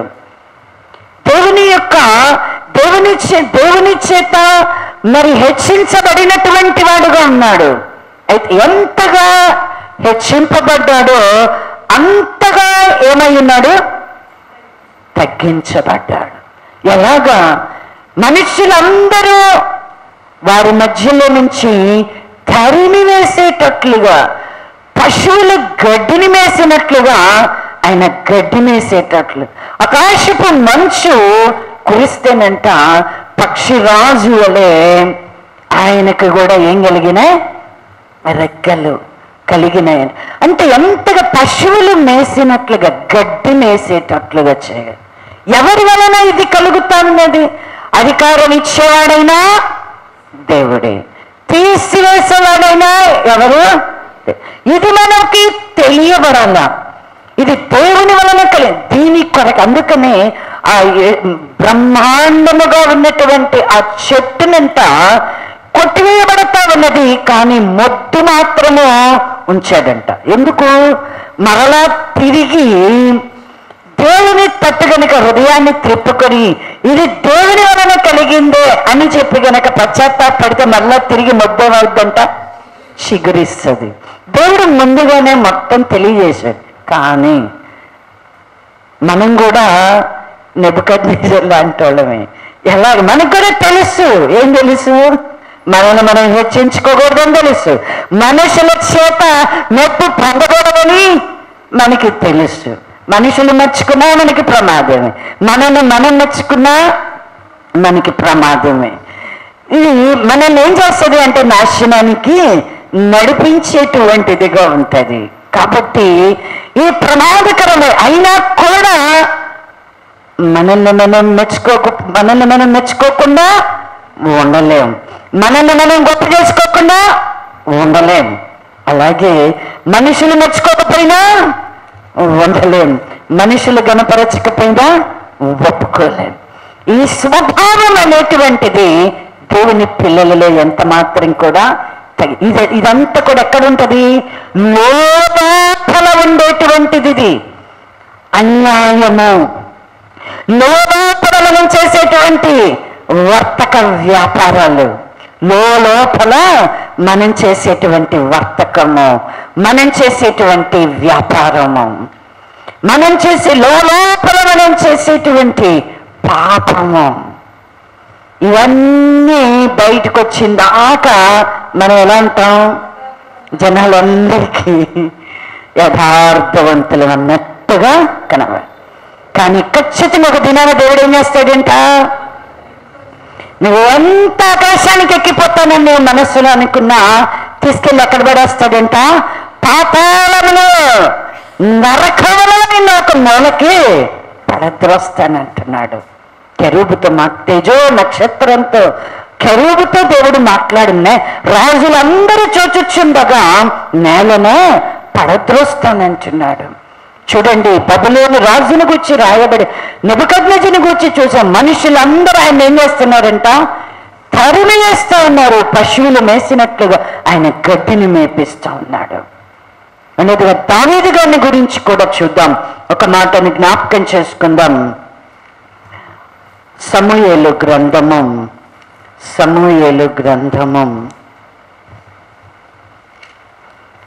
2వ సమూయేలు గ్రంథము 12వ అధ్యాయము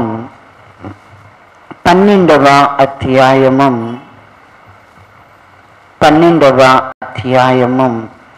వచన భాగము నుండి చదువుకుందాం. నీవు నన్ను లక్ష్యము చేయక హిత్తీయుడగు ఉరియా భార్యను నీకు భార్య అగునట్లు తీసుకునినందున నీ ఇంటి వారికి సదాకాలము యుద్ధము కలుగును. నా మాట ఆలకింపుము. యెహోవానగు నేను సెలవిచ్చినదేమనగా, నీ ఇంటి వారి మూలముననే నేను నీకు అపాయమును పుట్టింతును. నీవు చూచుచుండగా నేను నీ భార్యలను తీసి నీ చేరువానికి అప్పగించెదను. పగటి యందు వాడు వారితో శయనించును. నీవు ఈ కార్యము రహస్యముగా చేసితివి, కానీ ఇశ్రాయేలీయులందరూ చూచుచుండగా పగటి యందే నేను చెప్పిన దానిని చేయింతును అనెను. నేను పాపము చేసి తినని దావీదు నాతానుతో అనగా, నాతాను నీవు చావకుండినట్లు యెహోవా నీ పాపమును పరిహరించెను. బెత్షెబాతో దావీదు గారు చేసినటువంటి పాపము. బెత్షెబాను పిలిపించుకుని ఆమెతో శయనించడం మాత్రమే కాక మరి యుద్ధములో మరి ఉరియాను చంపించి ఆయన చేసినటువంటి పాపము అనేది ఎవరికి కూడా తెలియదు అని అనుకున్నాడు. ఈయన రహస్యంగా చేశాడు, ఎవరికి కూడా తెలియదు, రహస్యంగా చేశాడు. కానీ దేవుడు మన యొక్క రహస్యాలని ఎరిగినటువంటి వాడు, మన రహస్యాలని ఎరిగినవాడు. మన లోపట గూఢమైనటువంటి సంగతులు, మన హృదయములో ఏవైతే దాచబడి ఉన్నాయో, ఏవైతే మనుషులకి కనబడకుండా లోపట మన హృదయములో మనము దాచుకున్నామో వాటిని దేవుడు బయటికి తీస్తాడండి. ఇక్కడ ఈయన గూర్చి చెప్తున్నాడు, నీవు ఈ కార్యము రహస్యముగా చేసేటివి, కానీ అలా చేశాడు, రహస్యంగా చేశాడు. ఇప్పుడు శిక్ష ఎలా వేస్తున్నాడంట?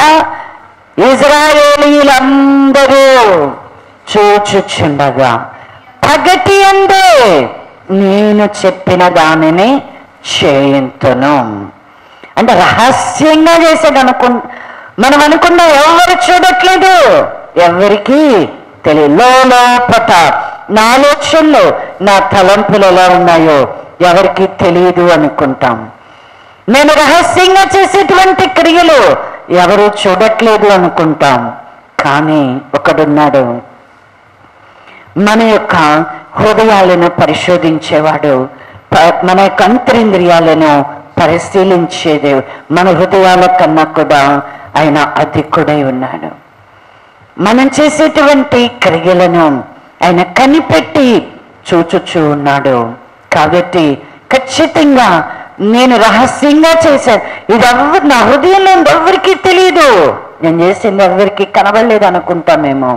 కానీ దేవుడు మాత్రం ఎరిగి ఉన్నాడు.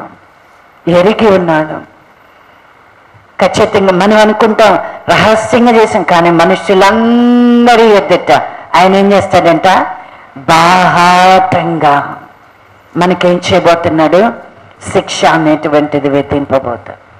కాబట్టి దేవుని పిల్లలు మనం ఏం చేయాలా అంటే మన హృదయాన్ని మనం పరీక్షించుకోవడంలో, మన హృదయాన్ని మనం పరిశీలన చేసుకోవడంలో కేవలము ఏదో మనుషులకి కనబడేటట్లుగా మన యొక్క భక్తి విశ్వాసములు అనేటువంటివి మరి మనుషులకు కనబడాలి అన్నట్టుగా కాదు, కానీ దేవుని దృష్టికి అనుకూలంగా దేవుని ఎదుట మనము నిర్దోషులంగా, పరిశుద్ధులంగా, యథార్థవంతులంగా కనబడాలని మనము భక్తిని చేసేటువంటి వాళ్ళంగా ఉండాలా. రహస్య పాపాలు ఏవి కూడా మనలో లేకుండా దావీదు గారు ఒప్పుకున్నట్లుగా మనం కూడా ఏం చేయాలా? ఒప్పుకోవాలా. నా బుద్ధిహీనత నాకు తెలిసే ఉన్నది ప్రభువా, నా రహస్య పాపాలను నీవు క్షమించు అని మనం ఏం చేయాలా అంటే ప్రార్థన చేసేటువంటి వాళ్ళంగా ఉండాలా. అయితే ఇక్కడ మోషే గారు ఏం చెప్తున్నారు? ఆయన ముఖ కాంతిలో మన రహస్య పాపాలు అనేటువంటివి బయలుపడతా ఉన్నవి అంటున్నాడు.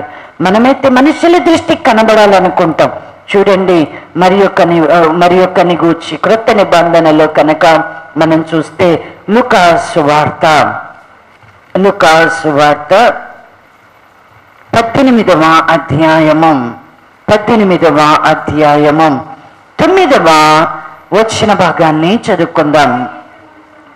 తానే నీతిమంతులని తన్ను నమ్ముకొని ఇతరులను తృణీకరించు కొందరితో ఆయన ఈ ఉపమానము చెప్పెను. ప్రార్థన చేయుటకై ఇద్దరు మనుష్యులు దేవాలయమునకు వెళ్ళిరి. వారిలో ఒకడు పరిసయ్యుడు, ఒకడు సుంకరి.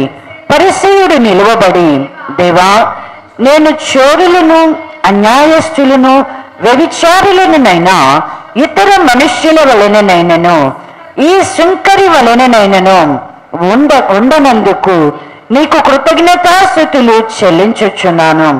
వారు మనకు 2 మారులు ఉపవాసము చేయుచు నా సంపాదన అంతటిలో 10వ వంతు చెల్లించుచున్నానని తనలో తాను ప్రార్థించుచుండెను. అయితే సుంకరి దూరముగా నిలుచుండి ఆకాశము వైపు కన్నులెత్తుటకునైనను ధైర్యము చాలక రొమ్ము కొట్టుకొనుచు, దేవా, పాపినైన నన్ను కరుణించుమని పలికెను. అతని కంటే ఇతడు నీతిమంతుడుగా తీర్చబడి తన ఇంటికి వెళ్ళెనని మీతో చెప్పుచున్నాను. తన్ను తాను హెచ్చించుకునివాడు తగ్గింపబడిననియు, తన్ను తాను తగ్గించుకునివాడు హెచ్చింపబడిననియు చెప్పెను. ప్రభువు ఇక్కడ ఒక మాటను ఉపమాన రీతిగా మాట్లాడుతూ ఉన్నారు. తన్ను తాను హెచ్చించుకునే వాళ్ళేమో తగ్గింపబడతారంట, తన్ను తాను తగ్గించుకునే వాళ్ళేమో హెచ్చింపబడతారు అంటున్నాడు. ఖచ్చితంగా దేవుని పిల్లలం మనం ఎలాంటి వాళ్ళము, ఎలా ఉండాలి అని అంటే కనుక మనం ఎలాంటి వాళ్ళలాగా ఉండాలంటే మనల్ని మనము తగ్గించుకునేటువంటి వారిలాగా ఉండాలి. ఇది ప్రభు అయిన యేసు క్రీస్తునకు కలిగినటువంటి మనస్సు. మనము పాత నిబంధనలో చూసి ఉన్నాం. ఎస్కేలు గ్రంథములో కానీ మరి యెషయా గ్రంథములో కానీ దేవుని యొక్క దూత, ప్రధాన దూతగా మహిమ కలిగినటువంటి కెరూబుగా ఉండినటువంటి మరి లూసిఫరు తన్ను తాను ఏం చేస్తామన్నది హెచ్చించుకుంటామన్నది. అది ఎప్పుడైతే తన్ను తాను హెచ్చించుకున్నదో అదేమవుతా ఉన్నది, ఎంతగా తగ్గింపబడింది అని అంటే, ఎంతగా తగ్గింపబడింది అంటే ఎవరి ఎదుటనైతే తన్ను తాను గొప్పగా చేసుకున్నదో వారు అందరికీ కూడా ఆశ్చర్యము కలిగేటట్లుగా ఇది ఒక పాతాళములో ఒక మూలకు విసిరివేయబడింది. భూలోకాన్ని మరి విస్మయాన్ని కలిగింపచేసినట్లుగా మనకి కనబడతా ఉన్నది. అనేకులను దేవుని యొక్క మార్గములో మరి దేవుని యొద్దకు వెళ్లకుండా తప్పించినటువంటి నక్షత్రముగా ఉన్నది. మరి ఇంతగా ఉన్నటువంటి మరి ఇంతగా తను తాను హెచ్చించుకున్నటువంటి సాతాను ఏమవుతా ఉన్నది అంటే తగ్గింపబడతాడు. కానీ ఇక్కడ యేసుక్రీస్తు ప్రభువారైతే క్రొత్త నిబంధనలోనికి వచ్చేటప్పటికీ మనకి యేసుక్రీస్తు ప్రభువారు మనస్సు కనబడతా ఉన్నది. ఆయన దేవుని కుమారుడై ఉండియు ఆయనంట శిలువ మరణము పొందినంతగా తన్ను తాను తగ్గించుకొనినటువంటి వాడు. కాబట్టి ఇప్పుడు మనం ఎలాంటి మనస్సును కలిగి ఉండాలా? మనల్ని మనము తగ్గించుకునేటువంటి మనసు. మనల్ని హెచ్చించిన కొలది మనం ఏం చేయాలా? మనల్ని మనం తగ్గించుకోవాలి.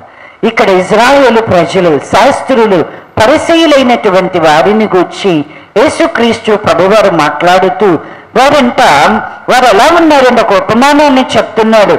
తామే నీతిమంతులని తమ్మును నమ్ముకుని ఇతరులను తృణీకరించేవారు.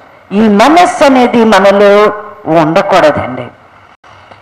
తాము నీతిమంతులము అని అనిపించుకుని కోరే వాళ్ళు ఎవరిని నమ్ముతారు అంటే తమను తామే మనుషులను కాదండి. వీళ్ళు ఎవరిని నమ్మరు. ఎవరిని నమ్ముకుంటారు అంటే తమ దృష్టికి తామే నీతిమంతులు అనుకునే వాళ్ళు ఎవరు చెప్పింది కూడా దేవుడు చెప్పినా నమ్మరు, మనుషులు చెప్పినా వీళ్ళు నమ్మరు. దేవునికి భయపడరు, మనుషులకి భయపడరు. దేవునికి లోబడరు, మనుషులకి లోబడరు. వీళ్ళు ఎవరు అంటే తమను తామే నమ్ముకునేటువంటి వారు. తమ దృష్టికి తామే నీతిమంతులు అనుకునే వాళ్ళు ఎవరిని నమ్ముతారు అంటే తమను తామే తమను తామే నమ్ముకునే వారి యొక్క మనస్సు ఎలా ఉంటది అంటే ఇతరులను తృణీకరించేవారుగా ఉంటుంది. ఎలా ఉంటుంది? తమను తాము నమ్ముకుని ఇతరులు ఏం చేస్తారంట? తృణీకరించేవారుగా. ఇప్పుడు వీరిని గూర్చి ఇక్కడ ఒక పరిసయ్యుడు, ఒక సుంకరి అని చెప్పి ప్రభు ఒక ఉపమానాన్ని చెప్తున్నాడు. ఈ పరిసయ్యుడు తాను చేసేటువంటి మరి పరిచర్యను గూర్చి, అంటే ఇప్పుడు తాను చేసేటువంటి భక్తిని గూర్చి ఆయన చెప్పుకుంటున్నాడు. ఏంటి? నేను చోరులను, అన్యాయస్తులను, వ్యభిచారులను అయినా ఇతర మనుష్యుల వలెనైనా అంటే ఈయన ఏం చేస్తున్నాడు? మనుష్యులందరి కన్నా కూడా తను ఏం చేస్తున్నాడు? హెచ్చింది. ఇక్కడ అంటాడు చోరులను, అన్యాయస్తులను, వ్యభిచారులనునైనా ఇతర మనుష్యుల వలననైనను ఈ సుంకరి వలననైనను ఉండనందుకు నేను నీకు కృతజ్ఞతాస్తుతులు చెల్లను. మనం ఈ స్థుతులు చాలా చెల్లించుకుంటూ ఉంటాం హృదయంలో కదా, చాలా చెప్పుకుంటూ ఉంటారు కదా. చెప్పుకుంటారా? ఎవరన్నా ఉపవాసం ఉండలేదు అనుకోండి, వాళ్ళని గురించి ఏమనుకుంటారు? ఉపవాసమే ఉండట్లేదు అనుకుంటారు. ప్రార్థనకి రావట్లేదు అనుకోండి, ఏమనుకుంటారు? వీళ్ళు ప్రార్థనకే రావట్లేదు అనుకుంటా ఉంటారు. ప్రతి విషయంలో, అంటే ప్రార్థన చేసే విషయంలో కానీ, వాక్యం చెప్పే విషయంలో కానీ, మందిరానికి వచ్చే విషయంలో కానీ, లేకపోతే కానుకలు ఇచ్చే విషయంలో కానీ, లేకపోతే నువ్వు చేసే పరిచర్య ఊడ్చే విషయంలో కానీ, కడిగే విషయంలో కానీ, ఏ ఉపచారం ఏ పరిచర్య ఎవరైనా చేయలేదు అనుకోండి, ఏమనుకుంటావు హృదయంలో? వాళ్ళ కోసం హృదయపూర్వకంగా ప్రార్థన చేస్తావా? ప్రార్థనలు చేస్తావా? చెయ్యు. అయ్యా వీళ్ళు చెయ్యట్లేదు, నేను చేస్తున్నాను, నిన్ను స్తుతిస్తున్నాను, నాకు ఇచ్చినటువంటి గొప్ప ధన్యతను బట్టి నిన్ను స్తుతిస్తున్నాను ప్రభువా అంటాం. గొప్ప ధన్యతను బట్టి నిన్ను స్తుతిస్తున్నాను ప్రభువా అంటాం. అంటే మనల్ని మనం ఏం చేస్తున్నామంటే హెచ్చించుకుంటా ఉంటాం సర్వ సమాజం మీద. ఏ పని చేసినా హెచ్చించుకోవడం తప్పితే తగ్గించుకోవడం ఎక్కడన్నా ఉంటుందా? ఏ పని చేసినా, చిన్న పని ఊడ్చి కూడా, కుర్చీలు వేసి కూడా నేనే ఈ పని చేశానని చెప్పుకుంటాం. అవునా?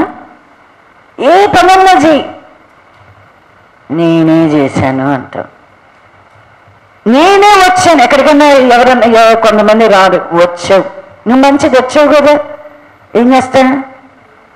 ఇక రొమ్ము విరుచుకుంటా 6 అంగుళాలు పెరిగిద్దా, 3 అంగుళాలు పెరుగుతుందో అన్ని. ప్రతి దానిలో మనల్ని మనం ఏం చేస్తాం? ఈ లోపల ఏమవుతుంది? ఉప్పొంగిపోతున్నాం. ఇతరులను ఏం చేస్తున్నాం? ఈ వేరి వలె నేను ఉండలేదు ప్రభువా, తృణీకరించేస్తున్నా. కానీ దేవుని యొక్క వాక్యం మనకి ఏం చెప్తా ఉన్నది అంటే, దేవుడు నీకు ఇచ్చిన కొలది, నువ్వు చేసిన కొలది నువ్వేమవ్వాలా? ఇంకా నీలోకి తగ్గింపు అనేటువంటిది. నువ్వు చేసిన కొలది దేవుడు నిన్ను హెచ్చించిన కొలది నిన్ను నువ్వు తగ్గించుకోవడం అనేది మాటల్లో కాదండి, ఎక్కడ హృదయంలో. మనకి మాటలు బాగా వస్తాయి, తగ్గించుకున్నట్టు మాట్లాడుతాం, కానీ హృదయంలో మాత్రం ఉప్పొంగిపోతూ ఉంటాం. ఇది ఎంత మాత్రం కూడా మనకి తగినటువంటిది ఈ సుంకరి వలనైనను ఉండనందుకు. ఇక్కడ వారానికి 2 మారులు ఉపవాసము చేయుచు నా సంపాదన అంతటిలో 10వ వంతు చెల్లించుచున్నానని. ఇక్కడ ఈయన కూడా ఎక్కడ చేస్తున్నాడు ప్రార్థన? ఎక్కడ చేస్తున్నాడు ప్రార్థన? ఈయన కూడా తనలో తానే ప్రార్థన చేసుకున్నాడు, పెద్దగా కూడా ప్రార్థన చేయటల్లా, తనలో తాను ప్రార్థన చేస్తున్నాడు.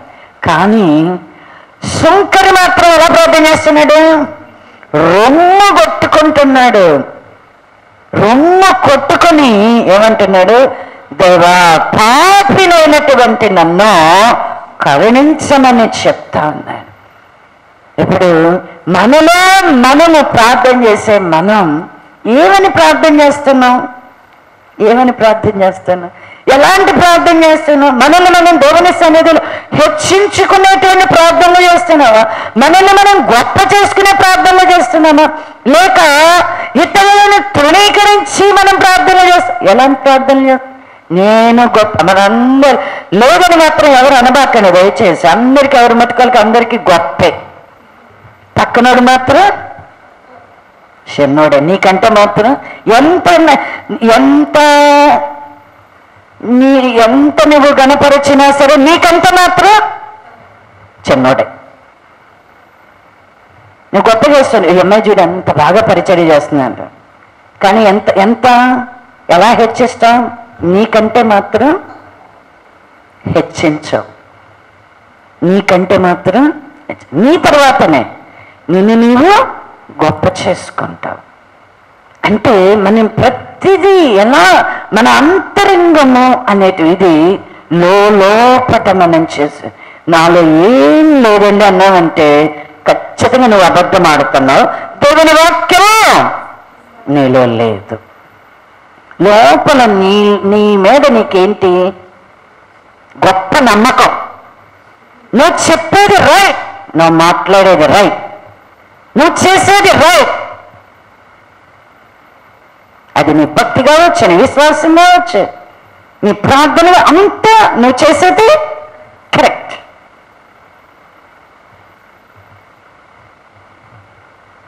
ఈ మనస్సు అనేది నిన్నెక్కడ పడేస్తుందో తెలుసా?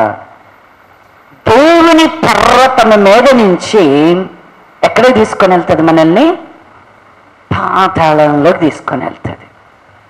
కాబట్టి ఈ మనస్సు అనేది మనలో ఎవ్వరికీ కూడా లోపట మనం పెంచుకునేది.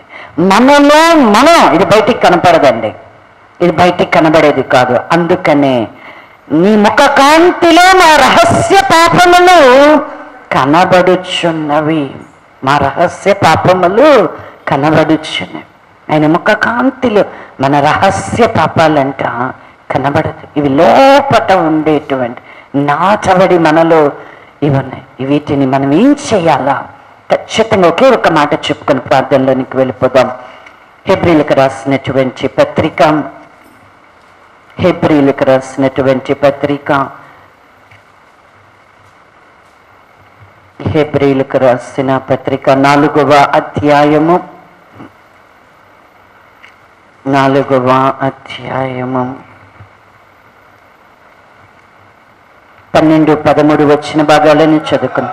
ఎందుకనగా దేవుని వాక్యము సజీవమై బలము గలదై 2 అంచులు గల ఎటువంటి ఖడ్గము కంటెన వాడిగా ఉండి ప్రాణాత్మలను కీళ్లను మూలుగును విభజించినంత మటుకు దూరుచు హృదయము యొక్క తలంపులను ఆలోచనలు శోధించుచున్నది.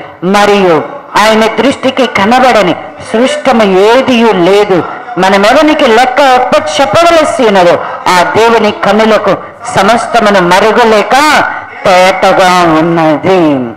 ఇక్కడ దేవుని కన్నులకి ఏది కూడా మరుగై ఉన్నది లేదు. ఆయన దృష్టికి కనబడని సృష్టమి మనమెవనికి లెక్క చెప్పగల ఆ దేవుని కన్నులకు సమస్తమును కూడా మరుగులేక తేటగా ఉన్నది. అయితే ఇప్పుడు మన పాపము మన రహస్య పాపాలు అనేటువంటివి మరి క్షమించబడాలి అని అంటే మన లోపల మనము చేసేటువంటి అన్యాయము వర్తకము అనేటువంటివి మనలో నుంచి పరిహరింపబడాలి అని అంటే ఖచ్చితంగా దేవుని యొక్క ముఖకాంతి అనేటువంటిది మన మీద ఎలా ప్రకాశిస్తుంది దేవుని యొక్క ముఖకాంతి అంటే దేవుడు ఏమై ఉన్నాడు అంటే కనుక ఇప్పుడు మనకి దేవుని ముఖకాంతి మన మీద ప్రకాశించడము అని అంటే ఇప్పుడు ఆయన మన ఎదుటకు ఆయన వెలుగు అనేటువంటిది మన మీద గనుక ప్రకాశిస్తే ఖచ్చితంగా మన లోపాలేంటో, మన బలహీనతలేంటో, మన అపరాధాలేంటో, మన దోషాలేంటో మనం గుర్తుపెట్టగలుగుతాం.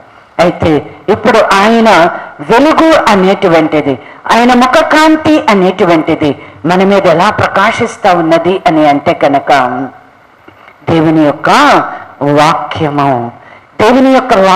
అందుకని ఆయన మాట వెల్లడి అగుట తోడనే ఏం కలిగిందంట? వెలుగు అనేటువంటిది కలిగిందంటండి. ఆయన మాట వెల్లడి అవుట తోడని వెలుగు అందుకనే దావీదు గారు అంటాడు, దేవుని యొక్క వాక్యం అంట ఆయన పాదాలకు ఎలా ఉంది? దీపముగా ఉన్నదంట. ఆయన త్రోవలకేమో వెలుగుగా ఉన్నదంట. ఇప్పుడు దేవుని పిల్లలము ఏం చేయాలి? ఆయన వాక్యము మన యొద్దకు వచ్చినప్పుడు ఖచ్చితంగా మనం ఏమై ఉన్నామో అనేటువంటిది మనల్ని మనం పరీక్షించుకోవాలా, మనల్ని మనము పరిశోధించుకునే వారంగా ఉండాలా. దేవుని యొక్క వాక్యము మనల్ని ఎలా పరిశుద్ధపరుస్తుంది అని అంటే ఇక్కడ చెప్తున్నాడు కదా, చూడండి, అదంట సజీవమైనటువంటిదిగా, బలము కలిగినదిగా, 2 అంచులు కలిగినటువంటి ఎటువంటి ఖడ్గము కన్నా కూడా అది వాడిగా ఉండి మన యొక్క ప్రాణాత్మలను, కీళ్లను, మూల్గుల మట్టుకు దూరుచు అది మన యొక్క హృదయ తలంపులను ఏం చేస్తుందంట? శోధించేదిగా ఉన్నది. దేవుని యొక్క వాక్యానికి గనక నీవు చెవియొగ్గితే, దేవుని యొక్క వాక్యాన్ని కనుక నీ హృదయములో చేర్చుకుంటే ఖచ్చితంగా ఈ వాక్యం ఏం చేస్తుంది అంటే కనుక నీ ప్రతి పాపము నుంచి కూడా నిన్ను విడిపించేదిగా ఉంటుంది. ప్రతి పాపమును కూడా నిన్ను పరిహరింపచేసేదిగా, నిన్ను పరిశుద్ధపరచేటువంటిదిగా ఉంటుందండి. ఇది మన యొక్క హృదయ తలంపులను ఎటువంటి వాడి అయినటువంటి ఖడ్గము కన్నా కూడా ఇది అంట సజీవమైనటువంటి ఖడ్గములాగా మన ప్రాణాత్మ మూల్గుల మట్టుకు దూరుచు మన హృదయ తలంపులను శోధించేదిగా ఉన్నది. కాబట్టి దేవుని పిల్లలం ఎలా దేవుని మనకు అనుగ్రహింపబడినటువంటి వాక్యము అనేది మనల్ని ఏం చేస్తున్నది? మన యొక్క బలహీనతలను, మన యొక్క లోపాలన్నిటినీ కూడా మనకి వెల్లడిపరుస్తూ ఉన్నది.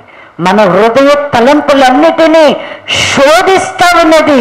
మన యొక్క రహస్య పాపాలన్నిటినీ కూడా వెలికి తీస్తూ ఉన్నది.